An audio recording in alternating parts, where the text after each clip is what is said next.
इन्हीं लोगन का आशीर्वाद बा कि कौनो ऐसा महीना 2 महीना ना होला जोने महीना 2 महीना में समर सिंह का गाना 100 मिलियन ना जात हो। तो ये लोगन के आशीर्वाद से ही चला था। तो तनी बस 5 मिनट में जोश में आ जाए के बाद, ठीक है ना मनोज जी? कि ना बंगला ना मोटर ना कार माई हो,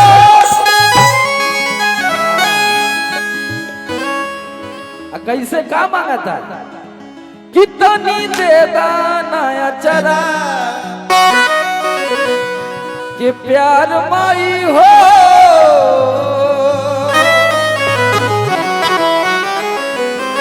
भक्त माना था है ना? कितनी दे दाना चरा के प्यार माई हो, कितनी दे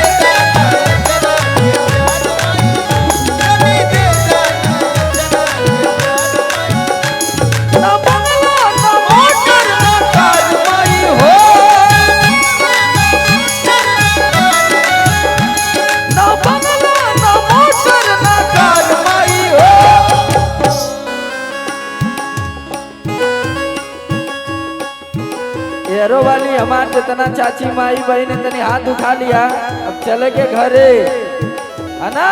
तो दोनों हाथ उठा के कैसे कितनी दे दाना चरा के प्यार माई हो, कितनी दे दाना चरा के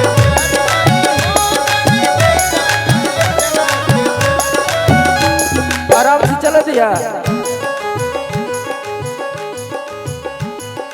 मैया के पाँव पे धनिया बड़ी निक लागेला, मैया के पाँव पे धनिया बड़ी निक लागेला। ये देखिए हमारे बड़े भैया ये सबसे म्यूजिक के मालिक अभिराम दास अयोध्या के पार्षद सुल्तान अंसारी जी, समर सिंह के ऊपर इनका इतना प्रेम रहता है, इतना प्यार रहता है, साए की तरह हमेशा हर जगह खड़े रहते हैं। उनकी तरफ से इतना प्यार आशीर्वाद और महादेव माता रानी श्री राम चंद्र जी प्रभु सूर्यदेव भैया को सब आशीर्वाद दें कि जल्दी ये विधायक बने। का गुरु जी कहे के बाद मैया के पाँव पे धनिया बड़ी निक लागेला, मैया के पाँव पे धनिया बड़ी निक लागेला, बड़ी निक लागेला, बड़ी निक लागेला, बड़ी निक लागेला। आराम से तनी दोनों हाथ उठाला हमारे भाई सब से। ऐसे ना मोबाइल जेब में वीडियो तो बनते हम लोग कैमरा में, कलिया यूट्यूबवा पे देख लिया तो ताली बजा के सब लोग हम जानी कि देखा जे के जाए के रहल चल गए। तो ही लोग असली हमार भाई हो, बाकी तो कुल मौसी के लड़का रहना निकल गई ना हाथ झाड़ के। असली भाई तो ही लोगन बड़ा का हो। तो ही लोगन के दम पे समर सिंह के चाहे हरनवा चलत है, चाहे बल्लम चलत है, चाहे जौन चलत है। हो मैया के पाँव पे धनिया बड़ी निक लागेला, मैया के पाँव पे धनिया बड़ी निक लागेला। और भक्त कहता हम दिनहीन बुद्धिहीन बड़ी भारी,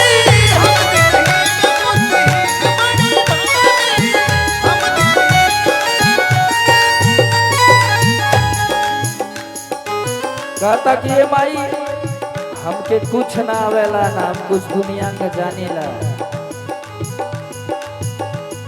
का कहता हम दिनहीन बुद्धिहीन बड़ी भारी,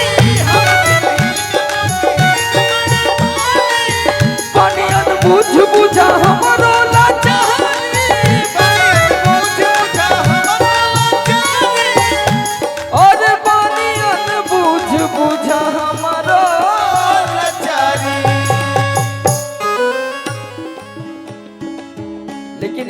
जोड़े के बाद का लागेला निक लागेला निक लागेला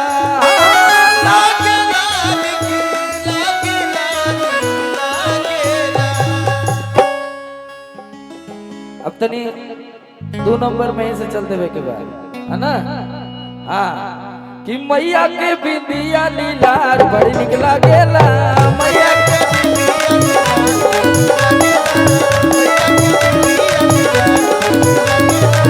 मैया के बिंदिया लीलार बड़ी निक लागेला मैया के लागेला लागेला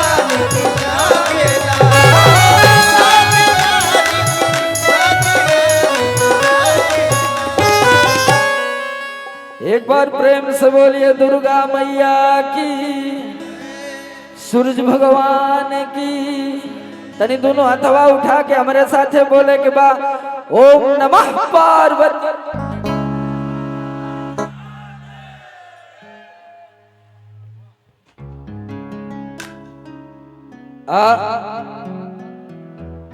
एक और गीत छोटा सा सुना देता नहीं, ओकरे बाद हम नौ के हमारे सवेरे फ्लाइट है। हम तो सोचनी कि 1-2 घंटा गुरु जी के चलब, एक तब 6-7 घंटा लग गया आवे में हमके।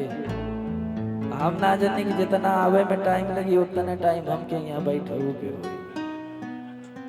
हम झटका में नहीं की चलब, एक धक्का पर गाड़ी उड़ी चलाई भारन उरन दबा के भाग जाई। बाकी यहाँ आइले के बाद क्लच प्लेट हुए जर गए।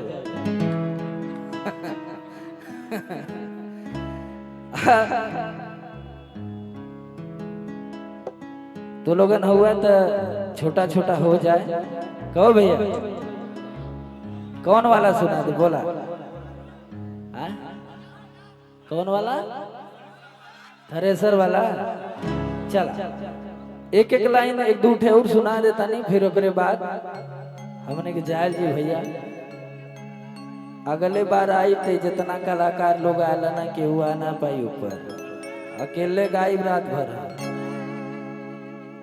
हम इतने उम्र में 21 साल में कम से कम 6-7 हजार गाना गा दिले। जब ले जीएब तब ले हमें 1 लाख बार चाहते कि बना दे ताकि ऊपरों चले के बाद सुनल जाए कि नहीं गौले रहनी है। हमार हर दूसरे दिन गाना आवेला कि ना आवेला? आवेला ना। बस तो ऐसे ही आवत रहे के चाहिए का गुरु जी? सही कर देना। आइए इधर आइए। और ई मंच ऐसा बा कुल तो हम गाई दे पगला, लेकिन मंच ऐसा बा कि यहाँ भक्तिये भाव गावे के बाद और की रात भर सैया हमर